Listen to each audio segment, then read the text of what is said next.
But once I actually pulled the trigger and said, hey, I'm not happy with this, I want a divorce, there was so much freedom in just saying that, even though it resulted in like an argument and, arguments for a few weeks.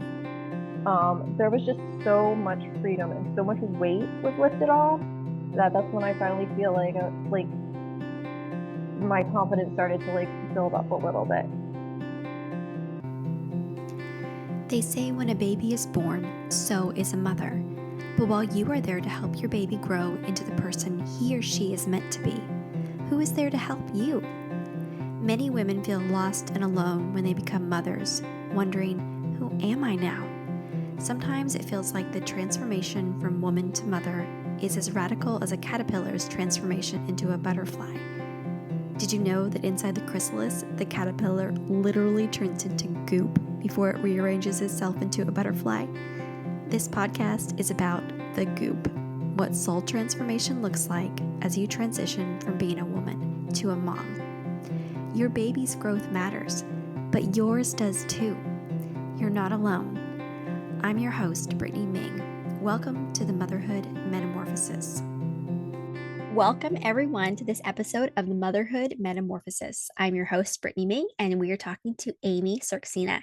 Amy is a freelancer and single mother living in Maryland, a self-proclaimed watermelon slicing expert, and a firm believer that coffee is its own food group. When she isn't spending time chasing around her two bubbly little boys, she can be found writing about love, grief, and renewed hope. Her articles can be found on Still Standing magazine and her review from home. So welcome, Amy. I'm so glad to have you on. We had you on season 1, and I'm really happy to talk to you again in season 3. Yeah, thank you, Brittany, so much for having me back. I'm super glad to be here and to chat again. Yes. So we are talking about divorce today, which is not uncommon, but it is a lonely path that women and mothers can walk. And I'm really happy that you wanted to come on and share your story about this because women, I think, a lot of times don't know how to talk about this, or it can be hard to talk about it with friends and family members who maybe are too emotionally close to really give advice or to have a real supportive system. So I'm hoping that this can be a conversation today to, I don't know, just say me too, give solace, to give some hope, and just to hear about what your transformation has been like in going through this divorce and your growth as a woman and a mom. So I was wondering if you could just tell us your story about this. Sure. And you're definitely right about it being lonely. Even kind of going into it, like, my parents divorced when I was about 10. So, from that kind of perspective, I knew, okay, this is what happens.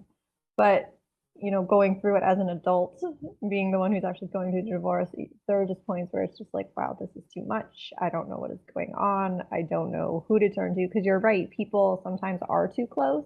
So like each person in the couple, and you get like really just poor advice I've discovered that way. So yeah, it's definitely it's a lot, and it's a lot harder than I thought it would be. And I feel like that might be very relatable to other people going through this. It's just how hard it really is. And just a little background, my ex-husband and I met in 2009. I was pretty close to being right out of college when I met him. And in hindsight, probably not the best kind of headspace to be making major life decisions. But we stuck or we were together a while before we actually got married, and I feel like at that point it might have just been more of like a comfort thing, almost like okay, we've been through so like at that point 5 or 6 years together, so it's like all right, more of like I hate to say convenience, but that might have been it, kind of like looking back on it. And like there were red flags during our relationship, and then after or during my pregnancy with my youngest, who was born in 2019, like everything just hit a wall. And like my ex had addiction issues, and things just were getting so toxic and emotionally abusive, and the communication between us stopped. And there was a point where over the years I had been fighting for like marriage counseling and things like that, and I was always hitting a wall with him. And there was a point where it's just like I got to the point where I said to myself, I was like, that is the last time I'm asking that question. Like he gave me no as an answer, and I can't ask anymore. And that was kind of the turning point for me and like almost my rock bottom where I realized he didn't want to fight anymore for this. At least that at the time is how it came across to me. I did have friends that, were aware of our situation and had known the story, and they were, gently kind of nudging almost to be like, this isn't the greatest thing for you. It's affecting you emotionally. It's affecting how you're parenting. We want you to be happy. And I could see their points and I could see it like in myself. Like I knew I wasn't happy. I knew, my moods changed and my parenting was off, but I felt so stuck. Like I just did not know how to get my foot out the door. So that was the hardest part for me. And I think once I like started going to therapy and kind of overcame that hurdle of like, okay, I can do this. I'm a grown woman and I built my self-confidence up a little bit through like with my therapist and with my friends and finally kind of made that choice to be like, hey, this is not working. Like we're not growing together. It's just we need to kind of end it. And it was, I think the hardest part with that was that I had gone through the grief process already of losing my marriage before he did, obviously, because, he was aware, but he wasn't aware. But like, there is a whole grief process. Like when, you're losing your partner, your family, the way it is at that moment. And it's a lot. And it's that part in particular, even though I had so much anger and resentment towards my husband at the time, that still, I think that took me by surprise as well, is how kind of emotional that was. Because even though I was so mad at him and just wanted nothing to do with him anymore and just wanted out, like it's still, like, well, he is the father of my kids, and this has been my, life for such, a long time, and everything's going to change. So that was scary and kind of shocking.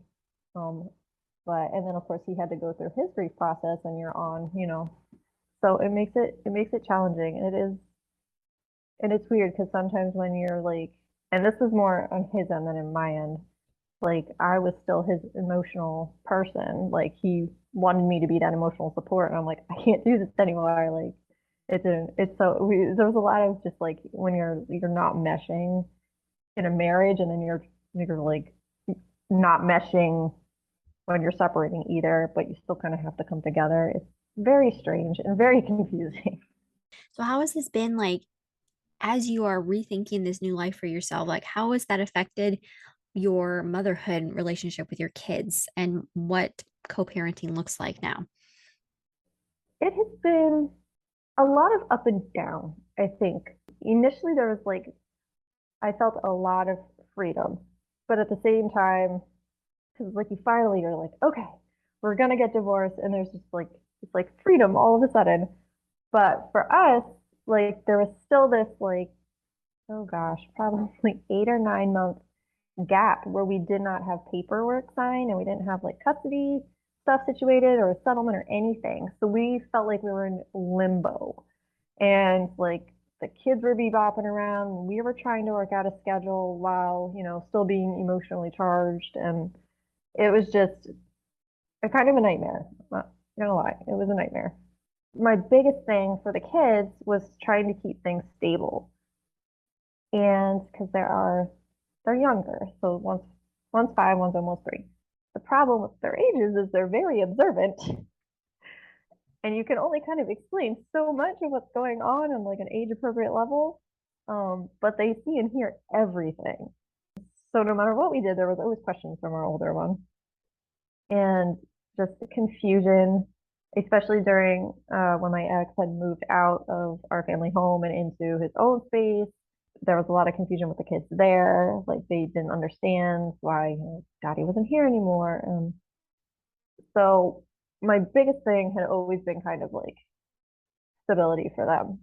And even going into the custody arrangement, it had always been needed to be stability. Like, because a lot of times, from what I learned, is like when you're doing like a 50-50 custody, which is kind of what we ended up doing, like it'll be like a week with one parent and then a week with another. Or you'll have days where it's like, or weeks where it's like 3 nights and then 2 nights and then it's just very weird. And there was a lot of transitions for the kids. And we noticed when we started doing just like weekends where he would have them for the weekend and then I would get them, that the transitions, especially for my older one, were so hard.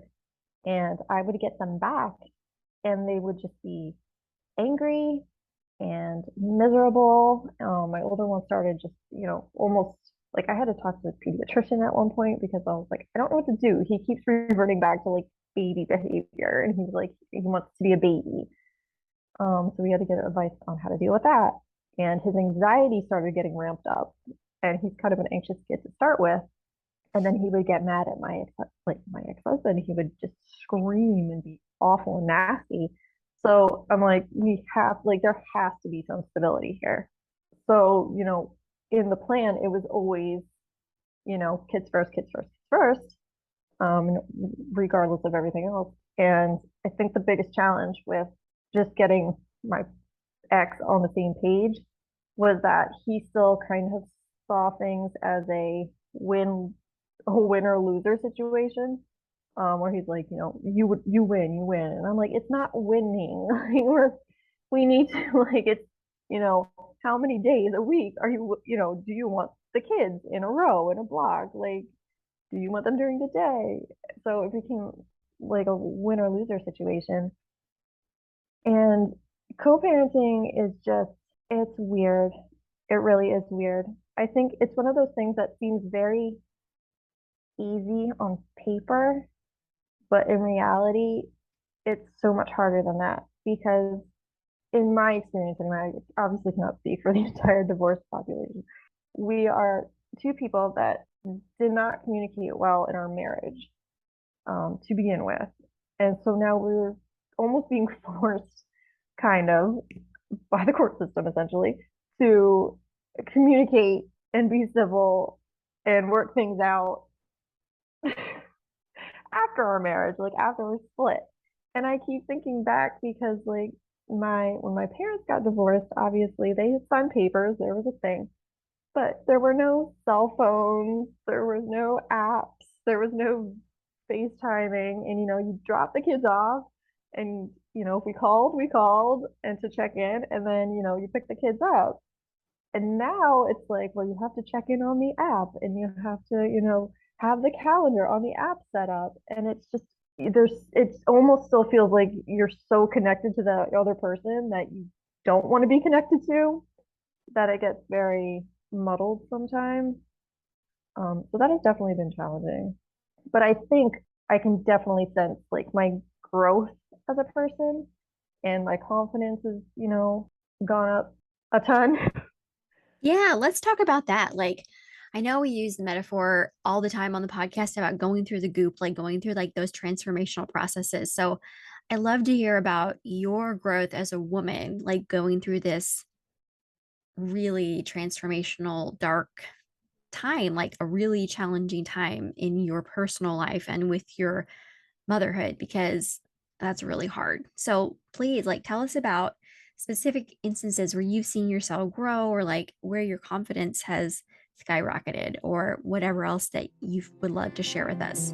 I'm so pleased to feature female business owners as sponsors of the podcast. Today's sponsor is wellness coach Melissa Davis. I'm a nationally certified personal trainer and wellness coach. I've been doing this for 20 years. So overall, I do virtual personal training and I also do virtual wellness coaching. So everything I do is either Zoom, email, phone calls, whatever works for that person. So my motto and my mantra is always meet people where they are. Things that I do focus on: weight management, I do stress management, I do sleep hygiene. So eating, basic nutritional tips and ideas, not only just for moms, but for families. I'm a single mom with 2 kids. I work 2 jobs. This is my real life, helping other moms who are maybe in the same boat. I would do a free 30-minute session. 30 minutes gives me the chance to really talk to them. That way they can tell me their story. Where are they coming from? Because when you look at wellness, this is not just exercise. It is not just eating right. It is not just stress management. It's the entire picture. Where can people find you if they want to contact you? M.Davis, that's DAVIS.C pt@gmail.com. And that's probably the fastest way and bestest way to get a hold, bestest, that was a new word, bestest way to get a hold of me. And then that way they can ask questions, again, get pricing information. What does a 30-minute session feel like? And just kind of be able to, ask anything that they need to. Sure. Well, like I said, like after my second son was born, so that was in October 2019, like like I said, that is my rock bottom. I do think there was probably some like postpartum depression involved in that, but it was one of those things like I wanted to sleep all the time. I was so depressed. I had to take care of the kids and I just did not want to get out of bed. And then I was dealing with, the emotional kind of abusive situation. Looking back on it now and seeing how low I was, it's almost like for me, it's almost like personally in hindsight, it's almost embarrassing that I let it get that bad, even though parts of it were entirely out of my control, like postpartum depression. I obviously can't control that. But it's embarrassing at like how I just let the relationship get to that point and have my self-esteem be so bad that I didn't see a way out. Because I've never considered myself like a meek person. I've always kind of been very strategic with things, but no, I've never been like, oh, like mouthy. So to look back and see that is like horrifying. But once I actually pulled the trigger and said, hey, I'm not happy with this. I want a divorce. There was so much freedom in just saying that, even though it resulted in like an argument and, arguments for a few weeks. There was just so much freedom and so much weight was lifted off that's when I finally feel like my confidence started to like build up a little bit. Because I immediately, like, once I uttered those words, I was like, all right, for my kids, I now have to, do this. I have to get some jobs. I have to, be financially this and that because I had been a stay-at-home mom with the kids for I guess 3 or 4 years at that point. Um, so I was looking into like assistance for single mothers and all this stuff and now like I sit and look at like everything I'm doing with balancing and sometimes people have to point this out to me because I'm still so like I don't know if I'm in the goop necessarily, but I'm just so like there's so much going on all the time. But I have some friends that remind me that are like, look, you're working 2 jobs, you're taking care of your kids pretty much full time. You're volunteering, you're doing podcast interviews, you're writing.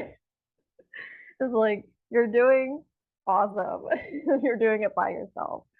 So to kind of see that and to be back to doing things, especially with like volunteering and writing, back to doing things that are that make me happy and that I kind of lost. Like those are pieces that I like feel like I lost somewhere in my marriage where just myself just went completely out the window. And to have those back it's really empowering and it is a big confidence booster. Yeah, I love how you say that you're doing the things that make you feel like yourself. And I think that's so important, not only for you going through like a divorce, but like for all moms to think, because I think women or like in mothers, like we can sink down and we can just get buried under motherhood or our marriages or our responsibilities. And then like we hit that rock bottom and we're like, okay, I just need to rise up again. And you like push back up and you find out who you are and you like take that breath of air again. But I think like throughout motherhood, there's just those times of like sinking down and then like rising up. And I see that as a pattern. And so maybe like during your postpartum depression, like you were like, okay, I've got to like rise up again. And like maybe through this marriage, like you sunk down and now you're like, nope, I'm going to rise up again. And like, I think there's just this patterns of strength in women that we just have to encourage each other to say like, all right, you may be sinking down, but like you are going to rise up. Like this is not, you're not going to stay down during this time and you're going to rise up again. So I hope that, I don't know, I just see that I've seen that pattern in myself and I just see that pattern just like in mothers and women in general, that's like where the strength lies because if you've done it once, like you can do it again, even if the circumstances are different. So Yeah. No, I definitely agree with that. There's that definite where it's like, but it's weird that you almost have to like get to that rock bottom, before you come out of the hole, I guess. Like it's one of those like in hindsight, I'm always like, I wish like even though I saw it happening, like I didn't, I guess, have the motivation to do it at the time, but it took hitting that bottom. And I know what you mean where it happens like over and over again in like a pattern. Just it's very kind of weird that like, it takes that point of bottom to just be like, okay, I'm going to climb out of the hole now. Like we're gonna put a stop to it. So, as you've been navigating, like finding yourself again, like finding what it means to co parent, and I know that's probably going to look challenging for many, many years. I have a friend who has said the same things that you like, that you say, like, she's like, I know I don't talk a whole lot about this, but when my kids come back from their dad's house, like it's just so rough and they cry a lot and they have big meltdowns and tantrums. And she's like, it's so hard to get them regulated again. And Hmm.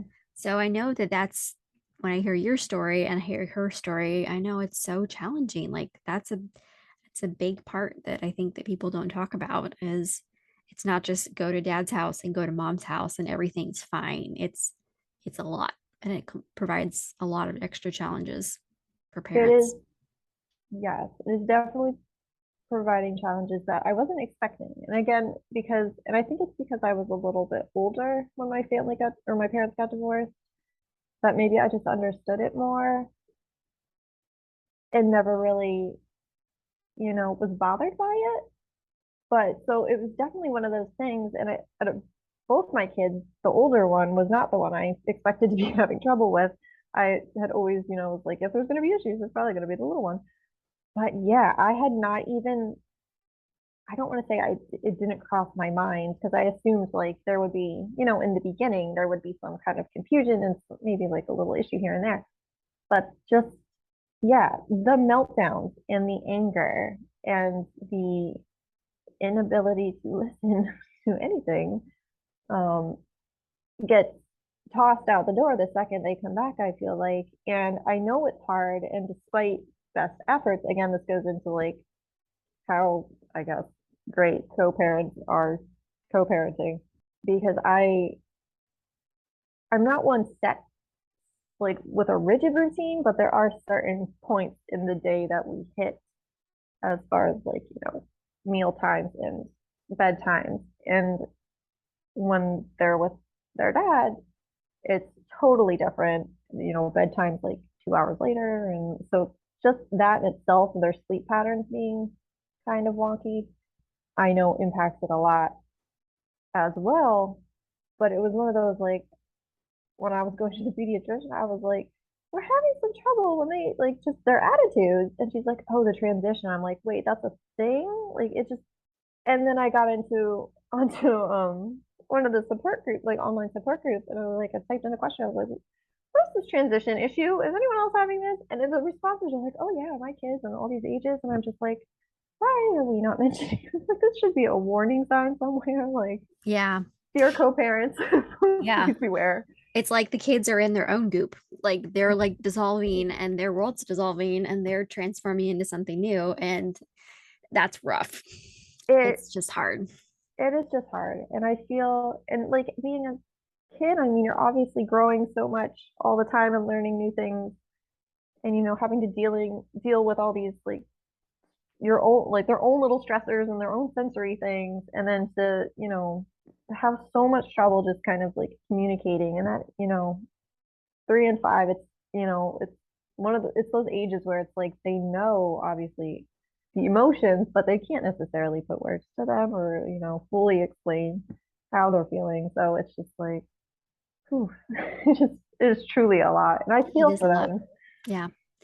I hear so much about how you are striving to be like a stable mother, and I admire that like so much in what you're trying to do for your kids. And I was wondering if, because I know that you focus so much on providing stability for your kids, can you talk about how you're providing stability for yourself as a woman, like stepping into this new era for yourself? That's a good question. I think that is still that is probably still an ongoing process for sure. I think just having right now it's having a sense of kind of some type of routine. Like we're finally to the point of where we know like we have the custody set up and like I have my job lined up. And I kind of know where things are as far as like extracurriculars are involved. And I think just the biggest thing for me is just having like my days and my weeks planned out. Like that is what kind of makes it easiest. And I'm sure this will change like down the road. But at the moment, my stability and my like little life raft is like my calendar. Because there's just always, even though like I was a stay-at-home mom with a pretty uninvolved partner, like when there was the actual physical split, like it still somehow felt like I was taking on even more workload, even though I mean, I was, but I wasn't. Like, obviously, when you factor in like jobs and things like that. But like the day-to-day stuff didn't change much, and but it was just very heavy. Um, so yeah, there's a lot of just planning, making sure I'm kind of resting when I can, just trying to maintain some sense of calm, which again is much harder than I think, well, just motherhood in general. It's hard to maintain calm, let alone when you're going through a divorce with kids. Um, but yeah, and just, having a core set, like there are like a core set of friends. I would say I have three really, really important people. Um, who like I don't talk to them necessarily every day if there's an issue and I just need to vent for a second. It's they're right there. They're a text message away. So that has been my biggest kind of stability. Yeah, no, I think like people, routine, just maintaining your own emotional health. I think those things are qualities and virtues that we all strive for, no matter if we're going through a hard time. Mhm. So I think those are really good, like aspects. So it kind of leads into the last question is that what would you tell another mom if you had a friend come to you and say, "Hey, I've got little kids and I'm going through a divorce." What do you think maybe two bits of advice that you would give her as she's walking that same path? I would say that there will definitely be times that you feel like you want to curl up into a ball and stop fighting because it really, no matter how much you try to avoid it, I feel like there is some points where there's going to be mudslinging between parties. Um, and there are going to be times when you want to curl up into a ball, and that's okay. But remember that, you know, your children ultimately need a healthy, happy mama. So, in addition to stability for the children, also do those things that, even if they're just little things, like remembering to drink water and eat, like to maintain, the calm-ish type presence of being the mama. And that even though it is a lot, as so much of motherhood is, like, and we just are, I feel like it's motherhood, and then you add in these other factors, and it's just so heavy. Um, it is not going to go on forever. Much like all these other pieces of things that get dumped on us as moms, like it will not go on forever.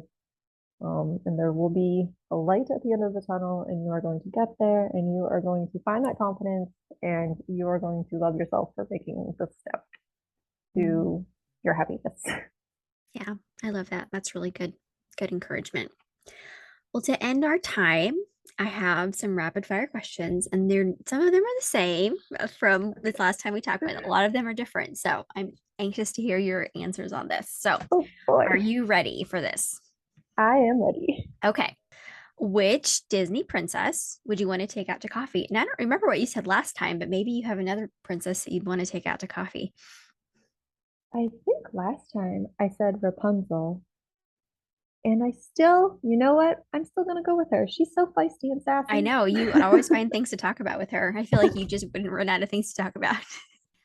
Would you rather spend a weekend at a cabin in the woods or in the city with great restaurants? A cabin. You're like, I need some peace and quiet. I was gonna say I just need some quiet. Yeah. An ordinary moment that brings you great joy. Just hearing my kids laugh, I think, no matter what they're laughing at, or just when they play together and just make each other laugh, it is so adorable, and I just want to bottle it up. Coffee or tea? Coffee.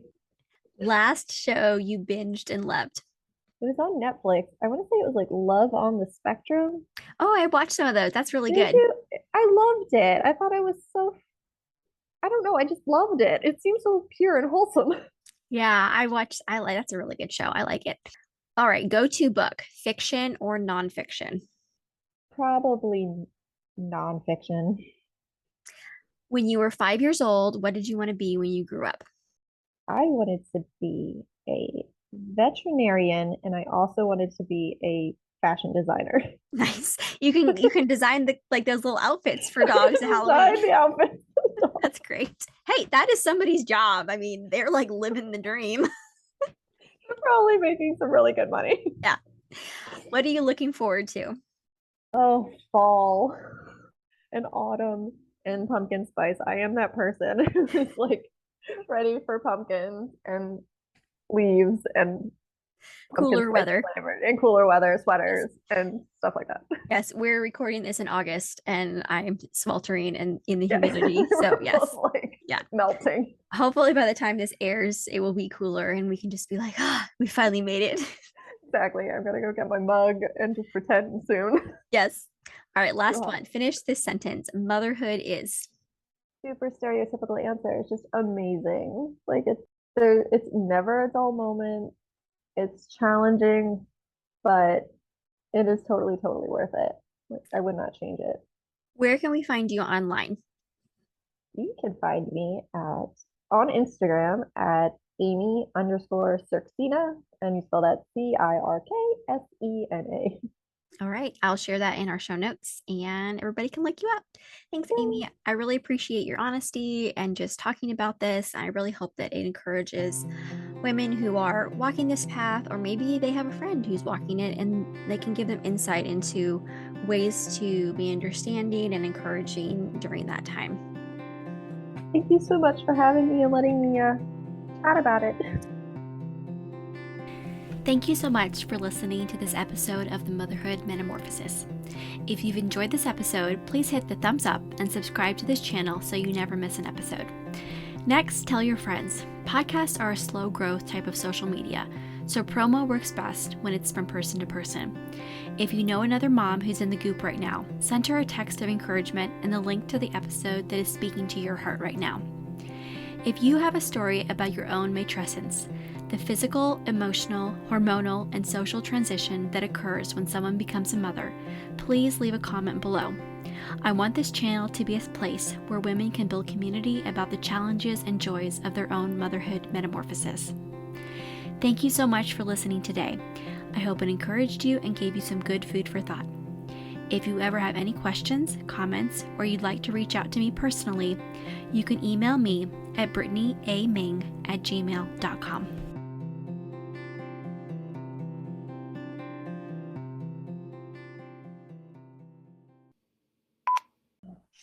Well, I just got my kiddos to bed too. I don't think they're down yet. So I think my husband is playing the bedtime whack-a-mole of That's what I was worried about. I was like, are they not going to fall asleep now tonight because we have this scheduled?